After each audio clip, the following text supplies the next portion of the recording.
जिंदाबाद। सर्व शेतकरी बांधवांची जी लूटमार पश्चिम पट्ट्यात साक्री तालुक्यात होत आहे त्याच्यामुळे सर्व त्रस्त शेतकरी, परेशान झालेले शेतकरी, आपण म्हणतो की भारत देश हे कृषीप्रधान राष्ट्र आहे आणि या कृषीप्रधान राष्ट्रामध्ये जो अन्नदाता आहे हा शेतकरी बांधव पिकवतो तेव्हा जगाचं आणि देशाचं पोशिंदा आहे। पण या देशामध्ये, या महाराष्ट्र राज्यामध्ये आणि धुळे जिल्ह्यातील साक्री तालुक्यामधील पश्चिम पट्ट्यामध्ये आपण पाहू शकता की शेतकी संघ साक्री यांची उपशाखा पिंपळनेर या ठिकाणी गोडाऊनवरती हे सर्व शेतकरी बांधव आलेले होते आणि यांचं म्हणणं होतं की यांना युरिया सुफला जो खत आणि बियाणं घेण्यासाठी येतात, मात्र या ठिकाणी या गोडाऊनमध्ये एवढं भव्य दिव्य गोडाऊन बनवलेले, पण इथं असं म्हणतात की शासन प्रशासन तुपाशी आणि शेतकरी मात्र उपाशी आहे। शेतकरी त्याच्या पिकासाठी, शेतीसाठी खत आणि बियाणे घ्यायला येतोय, मात्र या गोडाऊनवर काही शिल्लक नाही। आणि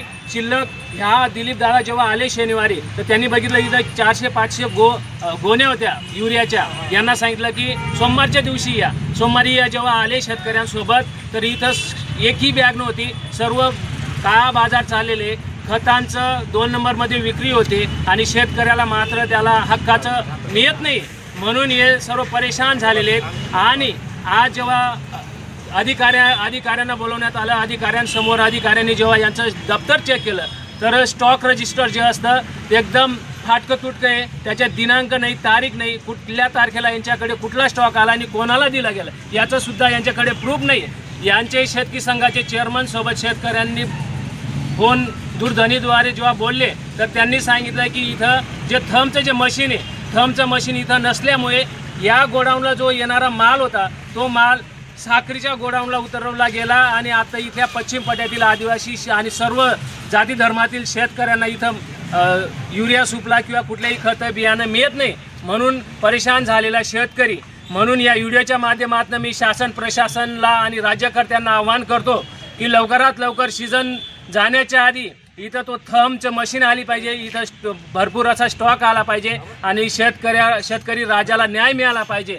जर शेतकरी राजाला न्याय नाही मिळाला तर येणाऱ्या दिवसामध्ये हे शेतकी संघाचं उपशाखा पिंपळनेरचं जे गोडाऊन आहे त्याला शेतकरी ताये ठोकतील आणि मोठ्या तीव्र आंदोलन, साक्रीचं जे हेड ऑफिस आहे शेतकी संघाचं त्याच्यावर जन आंदोलन करण्यात येईल असं मी आवाहन करतो आणि जागरूक व्हावं आणि शेतकऱ्याला न्याय द्यावा अशी विनंती। धन्यवाद। जय महाराष्ट्र, जय आदेश।